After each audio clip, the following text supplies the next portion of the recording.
Knowledge Point Academy.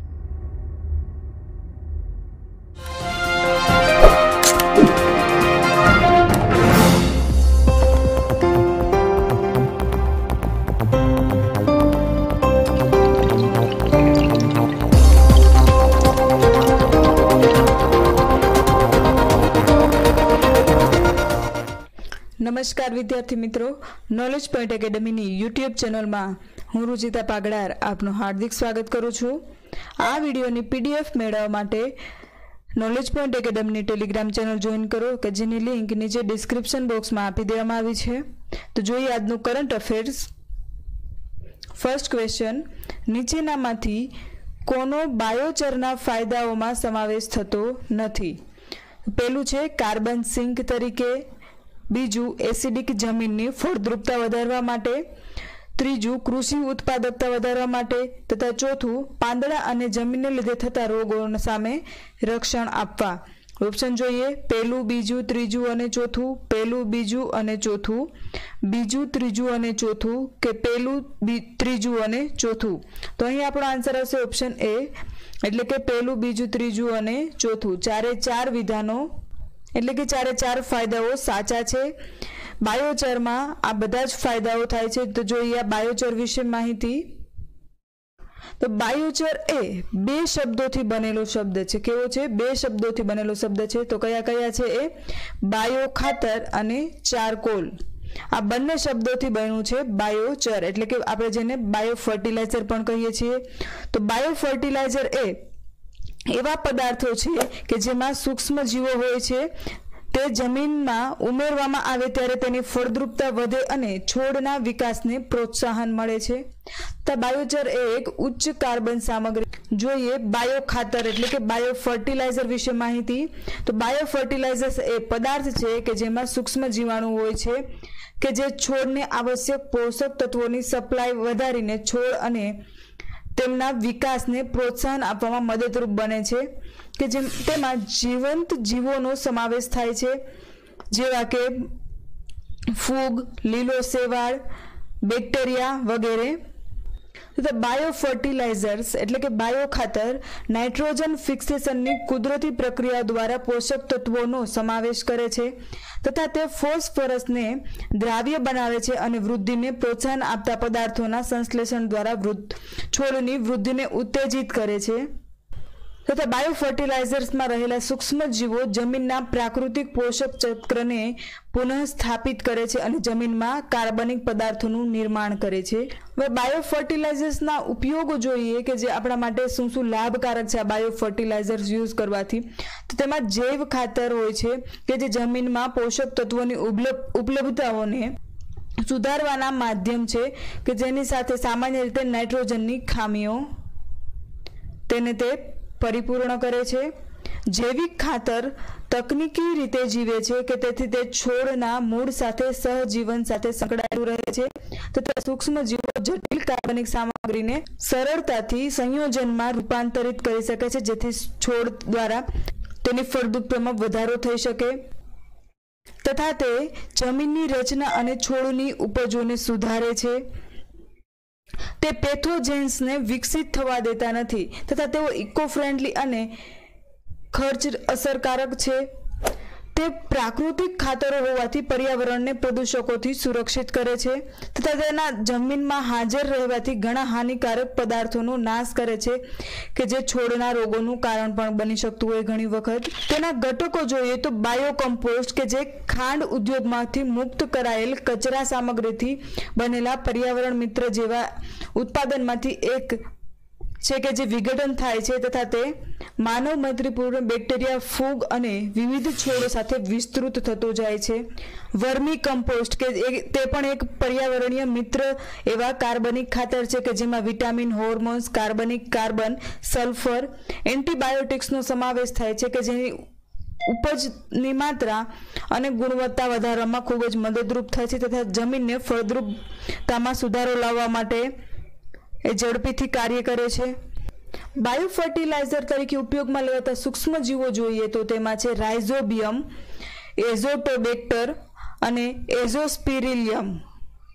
આ 3 મહત્વના સૂક્ષ્મ જીવો છે કે જે બાયો ફર્ટિલાઇઝરમાં ઉપયોગમાં લેવાતા હોય છે તથા બાયો ફર્ટિલાઇઝર્સ એ આથવણની પ્રક્રિયાનું ઉત્પાદન છે કે જેમાં જીવનની અસરકારક રહેવા માટે સૂક્ષ્મ જીવોની રચના થાય છે તથા તે સરળતાથી ઉપયોગમાં લઈ શકાય તેવા પોષક તત્વોના સપ્લાય દ્વારા છોડની વૃદ્ધિ અને ઉત્પાદકતામાં સુધારો કરી શકે છે, જેમ કે વૃક્ષોના ખરી ગયેલા પાંદડાઓ કે જેમાં વર્ષો સુધી પ્રક્રિયા થવાથી તેનો આપણે બાયો ફર્ટિલાઇઝર તરીકે ઉપયોગ કરી શકીએ છીએ. ગાયોનું છાણ તેનો પણ આપણે બાયો ફર્ટિલાઇઝર તરીકે યુઝ કરી શકીએ છીએ. જોઈએ ચારકોલ વિશે માહિતી તો ચારકોલ એ એક પ્રકારનો કોલસો છે. એક અવશેષ તરીકે પ્રાપ્ત કરાયેલ ગ્રાફિકનું કાર્બનનું રૂપ છે, એટલે ચારકોલ કાર્બનનું અશુદ્ધ રૂપ છે. લાકડામાંથી ચારકોલનું ઉત્પાદન એસિટોનનો એક મહત્વપૂર્ણ સ્ત્રોત છે. તેનો ઉપયોગ વાયુઓ અથવા પ્રવાહીમાંથી સુગંધિત અથવા તો રંગીન પદાર્થોના શોષણ માટે કરવામાં આવે છે તથા પીવાના પાણી, ખાંડ અને અન્ય ઘણા ઉત્પાદનોના શુદ્ધિકરણમાં, દ્રાવક અને અન્ય અસ્થિર પદાર્થોની પુનઃપ્રાપ્તિ માટે તથા હવામાંથી ઝેરી સંયોજનોને દૂર કરવા માટે, ગેસ માસ્કમાં ચોક્કસ રસાયણોમાં સલ્ફ્યુરિક ક્લોરાઇડ તરીકે બનાવવા, ચોક્કસ રસાયણો બનાવવા અને અન્ય ઉત્પ્રેરક તરીકે કરવામાં આવે છે. ચારકોલનું મોટા પ્રમાણમાં ઉત્પાદન એ ખાસ કરીને મધ્ય યુરોપમાં વન નાબૂદીનું પણ મુખ્ય કારણ રહી ચૂક્યું છે. કોસ્મેટિક ઉત્પાદનોમાં પણ તેમનો ઉપયોગ કરવામાં આવે છે. તો બાયોચર એ એક ઉચ્ચ કાર્બન સામગ્રી છે કે જે હાલમાં આધુનિક પાયરોલિસિસની પ્રક્રિયા દ્વારા બનાવવામાં આવે છે. તો અહીંયા પાછો એક નવો શબ્દ આવ્યો, પાયરોલિસિસ. તો ઓક્સિજનની ગેરહાજરીમાં લાકડા અને હાડકામાંથી પાણી તથા અન્ય પદાર્થોને બહાર કાઢવાની પ્રક્રિયાને પાયરોલિસિસ કહેવામાં આવે છે. પાયરોલિસિસ એ વિવિધ પ્રકારની રાસાયણિક પ્રક્રિયાઓમાંથી એક જ ટેમ્પરેચરમાં ઊંચા તાપમાને થાય છે તથા તે દહન અને હાઇડ્રોલિસિસ જેવી અન્ય પ્રક્રિયાઓથી અલગ પડે છે કે જેમાં સામાન્ય રીતે ઓક્સિજન અથવા તો પાણી જેવા અન્ય પદાર્થોને સમાવેશ થતો નથી, એટલે કે તેને તે બહાર કાઢી રાખે છે. કૃષિના ઉપયોગના કારણે બાયોચર એ પર્યાવરણની દ્રષ્ટિએ પણ મહત્વપૂર્ણ રહી ચૂક્યું છે તથા હાલમાં જ એક નવા સંશોધન દ્વારા સાબિત કરવામાં આવ્યું છે કે ઘાનામાં કઠોળની વૃદ્ધિ અને ઉપજોને પ્રોત્સાહન આપવા માટે બાયોચરનો ઉપયોગ એ વધુ અસરકારક છે. આના લીધે જ હાલમાં બાયોચર શબ્દ એ અત્યારે ચર્ચામાં રહ્યો છે તથા આબોહવાના પરિવર્તનનો પ્રતિસાદ અને ઉર્જા સાથે કુદરતી પોષક તત્વો પૂરા પાડતા આબોહવા સૂક્ષ્મજીવોને બાયો ફર્ટિલાઇઝર અને બાયોચર પણ કહેવામાં આવે છે. જો નેક્સ્ટ ક્વેશ્ચન નંબર 2, કોના દ્વારા રોગ પ્રતિકારક શક્તિ વર્ધક અને પોષક તત્વો યુક્ત 8 પ્રકારના ઉત્પાદનોને લોન્ચ કરવામાં આવ્યા છે? ઓપ્શન જોઈએ, નીતિન પટેલ, મનસુખ માંડવિયા, વિભાવરીબેન દવે, અમિત શાહ. તો અહીં આપણો આન્સર આવશે ઓપ્શન બી, એટલે કે મનસુખ માંડવિયા. તેમના દ્વારા હાલમાં રોગ પ્રતિકારક શક્તિ વર્ધક અને પોષક તત્વો યુક્ત 8 પ્રકારના ઉત્પાદનો લોન્ચ કરવામાં આવ્યા છે. તો જોઈએ તેના વિશે થોડી માહિતી. તો મનસુખ માંડવિયાએ રોગ પ્રતિકારક શક્તિવર્ધક અને પોષક તત્વો યુક્ત 8 પ્રકારના ઉત્પાદનો લોન્ચ કર્યા છે તથા તે સસ્તા અને લાભદાયક ઉત્પાદનો હવેથી જન ઔષધિ કેન્દ્ર ખાતે ઉપલબ્ધ થશે. કેન્દ્રીય રસાયણ અને ખાતર મંત્રી સદાનંદ ગૌડા અને રાજ્ય કક્ષાના મંત્રી મનસુખ માંડવિયા દ્વારા નવી દિલ્હી ખાતે આવેલા પ્રધાનમંત્રી ભારતીય જન ઔષધિ પરિયોજના અંતર્ગત 8 પ્રકારના રોગ પ્રતિકારક શક્તિવર્ધક અને પૌષ્ટિક તથા ઔષધીય ઉત્પાદનો લોન્ચ કરવામાં આવ્યા છે તથા હાલમાં જ પ્રધાનમંત્રીની મન કી બાત કાર્યક્રમમાં પણ પ્રધાનમંત્રી દ્વારા પોષણ અને યોગ્ય પોષકયુક્ત તત્વોના મહત્વ વિશે વાત કરવામાં આવી હતી કે તેના અંતર્ગત પ્રધાનમંત્રી ભારતીય જન ઔષધિ પરિયોજના આ ઉત્પાદનોનું સમાન લક્ષ્ય પ્રાપ્ત કરવાના ભાગરૂપ પણ ગણવામાં આવે છે.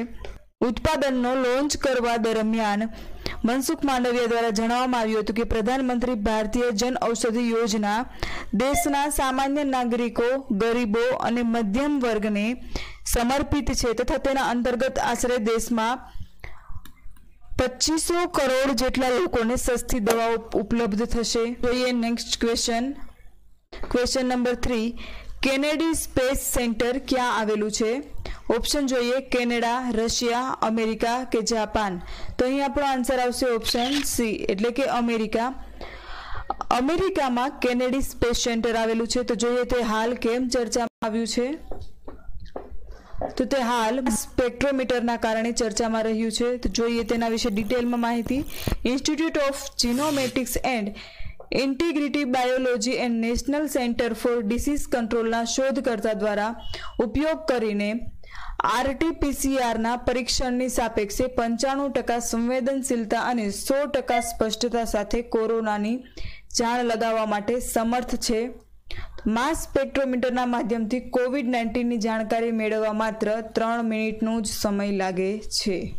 આ તકનીકી દ્વારા પ્રાપ્ત પરિણામો સામાન્ય રીતે માસ સ્પેક્ટ્રોમીટર એ વિશ્લેષણાત્મક તકનીક છે કે જે આયનોના માસ ચાર્જ રેશિયોને માપે છે તથા આ તકનીક દ્વારા પ્રાપ્ત પરિણામોને સામાન્ય રીતે આપણે માસ સ્પેક્ટ્રમ તરીકે પણ રજૂ કરવામાં આવે છે।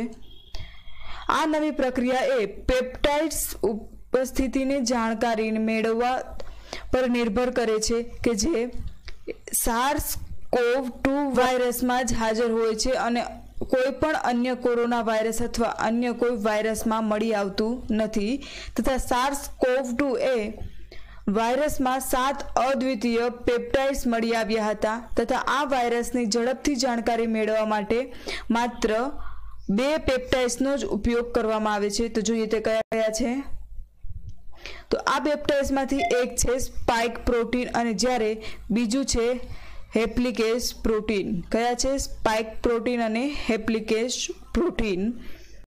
તો સ્પેસ એક્સની પ્રથમ ધ્રુવીય ભ્રમણ કક્ષા મિશન APM બીનેટ અને વિગતવાર સ્પેસ એક્સના પ્રથમ ધ્રુવીય ઓર્બિટ મિશન તાજેતરમાં સ્પેસ એક્સ યુએસએના ફ્લોરિડાથી સફળતાપૂર્વક તેની પ્રથમ ધ્રુવીય ભ્રમણ કક્ષાની શરૂઆત કરી। સ્પેસ એક્સનું નક્ષત્ર ફ્લોરિડાના કેપ કેનાવરલથી 2 ફાલ્કન 9 રોકેટ દ્વારા લોન્ચ કરવાનું હતું પરંતુ ફ્લાઇટો ખરાબ હવામાનને કારણે મુલતવી રાખવામાં આવી હતી કે જેના કારણે સ્ટારલિંક સેટેલાઇટને બીજા ફાલ્કન કિટ દ્વારા લોન્ચ કરવામાં આવનાર હતું પરંતુ હવે તે સપ્ટેમ્બર 2020માં કેનેડી સ્પેસ સેન્ટર ખાતેથી લોન્ચ કરવામાં આવશે કે જે અમેરિકા ખાતે આવેલું છે। નાસાનું જ એક સ્પેસ સેન્ટર છે।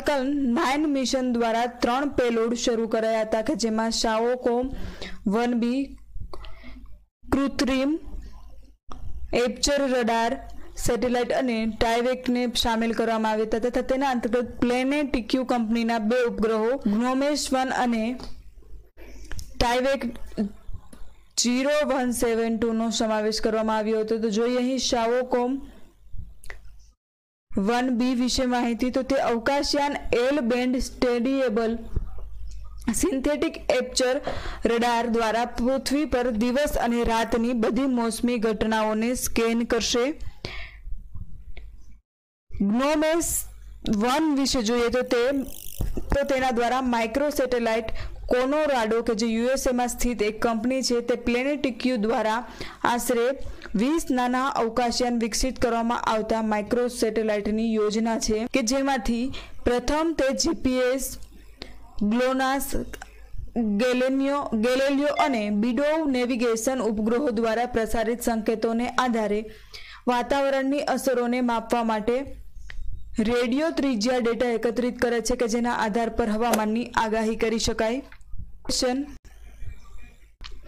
ક્વેશ્ચન નંબર 4, હાલમાં ભારતે કોરોના વાયરસના કારણે કયા યુદ્ધ અભ્યાસમાંથી પોતાની ભાગીદારી પાછી ખેંચી લીધી છે?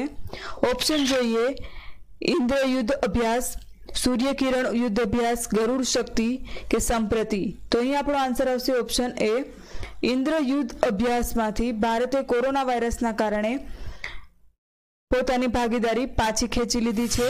તો જોઈએ અહીંયા બાકીના 3 ઓપ્શનો વિશે તો સૂર્યકિરણ યુદ્ધ અભ્યાસ એ ભારત અને નેપાળ વચ્ચે કરવામાં આવે છે। ગરુડ શક્તિ એ ઇન્ડોનેશિયા અને ભારત વચ્ચે કરવામાં આવે છે। કોની વચ્ચે? ઇન્ડોનેશિયા અને ભારત। તથા સંપ્રતિ એ આપણો પાડોશી દેશ બાંગ્લાદેશ અને ભારત વચ્ચે કરવામાં આવે છે, જ્યારે ઇન્દ્રયુદ્ધ અભ્યાસ એ ભારત અને રશિયા સાથે કરવામાં આવે છે। તો જોઈએ તેના વિશે થોડી ડિટેલમાં માહિતી। કોવિડ-19ના કારણે ભારતે બહુરાષ્ટ્રીય ત્રિકોણીય સેવા અભ્યાસ કાકેશસ 2020 માંથી પોતાની ભાગીદારી પાછી ખેંચી લીધી છે, તેના કારણે હાલ તે ચર્ચામાં છે। તો બહુરાષ્ટ્રીય ત્રિકોણીય કવાયત કાકેશસ 2020 માં સામેલ ન થવાનો નિર્ણય લીધા બાદ ભારતીય સેના રશિયાની નૌસેના સાથે અંદમાન નિકોબાર દ્વીપ સમૂહ નજીક એક નૌસૈનિક અભ્યાસ ઇન્દ્ર 2020 નું આયોજન કરશે, તેને હાલમાં રદ કરવામાં આવ્યું છે। ભારત દ્વારા અધિકૃત રૂપે કોવિડ-19ને કારણ બતાવીને કાકેશસ યુદ્ધ અભ્યાસમાં ભાગ ન લેવાનું કારણ દર્શાવવામાં આવ્યું છે, પરંતુ તેનું મુખ્ય કારણ તો રાજદ્વારી માનવામાં આવે છે કે જેના કારણે હાલમાં આ યુદ્ધ અભ્યાસમાં ચીન, તુર્કી અને પાકિસ્તાન પણ ભાગ લઈ રહ્યા છે। ઇન્દ્ર યુદ્ધ અભ્યાસ 2020 એ ઇન્દ્ર સૈન્ય અભ્યાસની શૃંખલાની શરૂઆત વર્ષ 2003 થી થઈ હતી તથા ભારતના પશ્ચિમ તથા પૂર્વી બંને તટોમાં પ્રથમ ભારત અને રશિયા દ્વિપક્ષીય નૌસેના અભ્યાસનું આયોજન કરવામાં આવ્યું હતું। 4 થી 5 સપ્ટેમ્બર 2020 માં આયોજિત થનાર ઇન્દ્ર 2020 દ્વિપક્ષીય નૌસેના અભ્યાસમાં રશિયાના 3 જહાજો ભાગ લેવાના હતા, જ્યારે ભારત તરફથી આ યુદ્ધ અભ્યાસમાં કેટલાક નૌસૈનિક જહાજ અને વિમાન ભાગ લેશે। જોઈએ આ કાકેશસ યુદ્ધ અભ્યાસ વિશે માહિતી। તો તે એક વ્યૂહાત્મક કમાન્ડ પોસ્ટ યુદ્ધ અભ્યાસ છે। તે ત્રિકોણીય સેવા અભ્યાસ રશિયાની સેના દ્વારા દર 4 વર્ષે આયોજિત કરવામાં આવે છે। આ યુદ્ધ અભ્યાસનું પહેલા 2012 અને 2016 માં પણ આયોજન થઈ ચૂક્યું છે। વર્ષ 2020 માં કાકેશસ યુદ્ધ અભ્યાસ રશિયાના દક્ષિણ ભાગના અસ્થખાના પ્રાંતમાં આયોજિત કરવામાં આવશે તથા 15 થી 27 સપ્ટેમ્બર 2020 દરમિયાન યોજાનાર આ યુદ્ધ અભ્યાસમાં શાંઘાઈ સંગઠનના સભ્ય દેશો અને મધ્ય એશિયાના દેશો દ્વારા પણ ભાગ લેવામાં આવે છે। વર્ષ 2017 માં રશિયાના વ્લાદિવોસ્ટોકમાં પ્રથમ સંયુક્ત સૈન્ય અભ્યાસનું આયોજન કરવામાં આવ્યું હતું, જેમાં બંને દેશોની થલ, વાયુ અને જલ સેનાએ ભાગ લીધો હતો। આ દ્વિપક્ષીય નૌકાદળ કવાયતનો ઉદ્દેશ્ય બંને દેશોની સૈન્ય વચ્ચે વ્યૂહાત્મક કુશળતા, અનુભવ અને લશ્કરી તકનીકોને વહેંચવાનો છે તથા આ ઉપરાંત આ સૈન્ય કવાયત ભારત અને રશિયા વચ્ચે વ્યૂહાત્મક સહયોગને પ્રોત્સાહન પણ આપશે।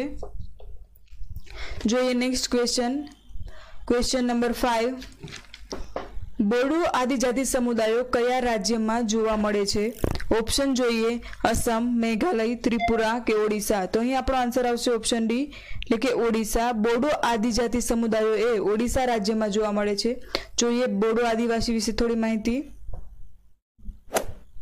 બોડો આદિજાતિ સમુદાય ઓડિશામાં જોવા મળે છે તથા તે ઓડિશાના 13 પીવીટીજી પૈકીનું એક છે। ભારતમાં કુલ 75 જેટલા પીવીટીજીઓ આવેલા છે તથા બોડો સમુદાય એ ઓસ્ટ્રો એશિયાટિક સમૂહના સભ્ય છે તથા તે 60,000 વર્ષ પહેલા આફ્રિકામાંથી સ્થાનાંતરિત થયેલા લોકો છે એવું પણ અનુમાન લગાવવામાં આવી રહ્યું છે તથા વર્ષો સુધી બાહ્ય ખલેલ હોવા છતાં તેમણે પોતાની ઓળખ અને સંસ્કૃતિને હજુ સુધી જાળવી રાખી છે। આ સમુદાય એ માતૃપ્રધાન સમાજ ધરાવે છે કે જ્યાં સ્ત્રીઓ સામાન્ય રીતે તેમનાથી 5 થી 10 વર્ષના પુરુષો સાથે લગ્ન કરવાનું વધારે પસંદ કરે છે તેવું માનવામાં આવે છે તથા તેઓ પોતાની રેમો ભાષામાં વાતચીત કરે છે। કેવી? રેમો ભાષા।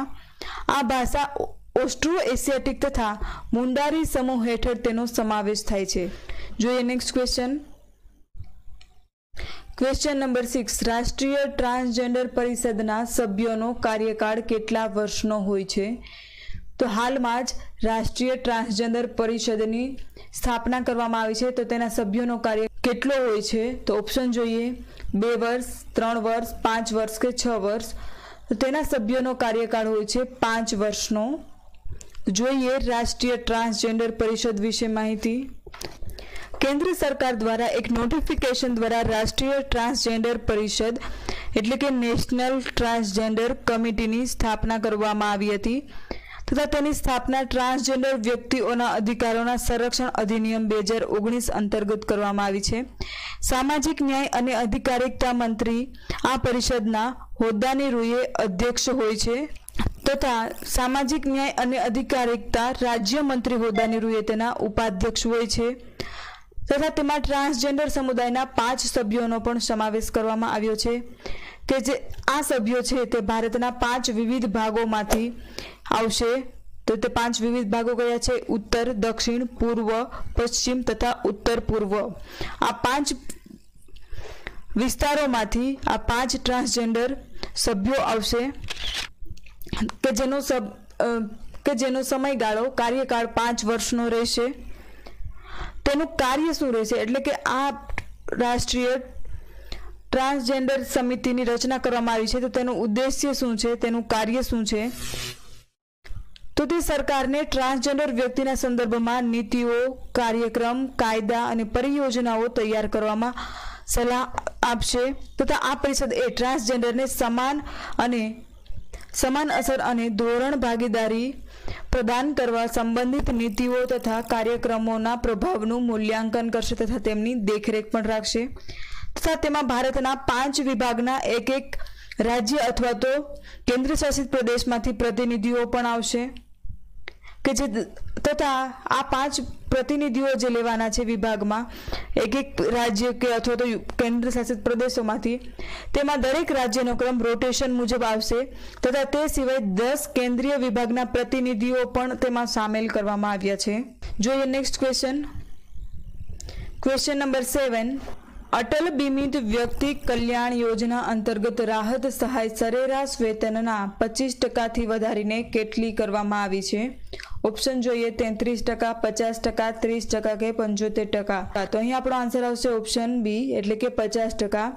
અટલ બીમિત વ્યક્તિ કલ્યાણ યોજના અંતર્ગત રાહત સહાય એ સરેરાશ વેતનના 25%થી વધારીને 50% કરવામાં આવી છે તથા આ સહાય બેરોજગારીના 90 દિવસ માટે જ આપવામાં આવે છે। માહિતી તો આ યોજનાનું ESIC એટલે કે એમ્પ્લોયી સ્ટેટ ઇન્સ્યોરન્સ કોર્પોરેશન દ્વારા અમલીકરણ કરવામાં આવી રહ્યું છે તથા આ યોજનાની કર્મચારી રાજ્ય વીમા અધિનિયમ 1948 અંતર્ગત ભલામણ કરવામાં આવી હતી। આ યોજનાની શરૂઆત વર્ષ 2018માં કરવામાં આવી હતી। ક્યારે? 2018માં। તથા તેનો ઉદ્દેશ્ય અથવા તો હેતુ એવા લોકોને આર્થિક સહાય આપવાનો છે કે જેમણે આંતરરાષ્ટ્રીય સંકટ અથવા તો ઘરેલું સંકટના કારણે રોજગારીની પેટર્ન બદલવાથી પોતાની નોકરી ગુમાવી હોય, જેમ કે હાલમાં કોરોના વાયરસ છે। આ યોજના હેઠળ બેરોજગારીની સ્થિતિમાં વીમો ધરાવનાર વ્યક્તિ બેંક ખાતામાંથી સીધી જ નકદ રકમ એટલે કે રોકડ રકમની ચૂકવણી કરી શકે છે। કર્મચારીઓ ઓછામાં ઓછા 3 મહિના સુધી બેરોજગાર રહ્યા બાદ ESIC તરફથી કુલ યોગદાનના 47% પ્રાપ્ત કરી શકશે તથા આ રાહત સહાય સરેરાશ વેતનના 25%થી વધારીને 50% કરવામાં આવી હતી। બેરોજગારીના 90 દિવસ સુધી આપવામાં આવશે। કેટલા? 90 દિવસ સુધી આ સહાય આપવામાં આવશે। જોઈએ અહીં ESIC વિશે માહિતી તો તેનું પૂરું નામ છે એમ્પ્લોયી સ્ટેટ ઇન્સ્યોરન્સ કોર્પોરેશન કે જે કર્મચારી રાજ્ય વીમા કોર્પોરેશનના નામથી પણ ઓળખવામાં આવે છે। તે શ્રમ અને રોજગાર મંત્રાલય હેઠળનું એક સ્વાયત્ત કોર્પોરેશન છે કે જેની સ્થાપના 24 ફેબ્રુઆરી 1951ના રોજ કરવામાં આવી હતી તથા તે કર્મચારી રાજ્ય વીમા અધિનિયમ 1948 અંતર્ગત કાર્ય કરે છે કે જેનું હેડક્વાર્ટર નવી દિલ્હી ખાતે આવેલું છે। Question number 8। Gorumara national park કયા રાજ્યમાં આવેલું છે? ઓપ્શન જોઈએ પશ્ચિમ બંગાળ, ઉત્તર પ્રદેશ, ઝારખંડ કે છત્તીસગઢ। તો અહીં આપણો આન્સર આવશે ઓપ્શન એ પશ્ચિમ બંગાળ।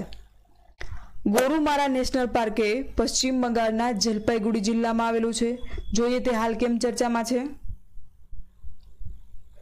તો ઉત્તર બંગાળના જલપાઈગુડી જિલ્લામાં ગોરુમારા રાષ્ટ્રીય ઉદ્યાનમાં ભારતીય ગોરનું મૃત શરીર મળી આવ્યું છે, તેના કારણે તે હાલ ચર્ચામાં છે તથા આ ભારતીય ગોરનું વૈજ્ઞાનિક નામ બોસ ગોરસ છે। કેવું છે? બોસ ગોરસ તથા તેને સ્થાનિક ગોર તરીકે પણ ઓળખવામાં આવે છે।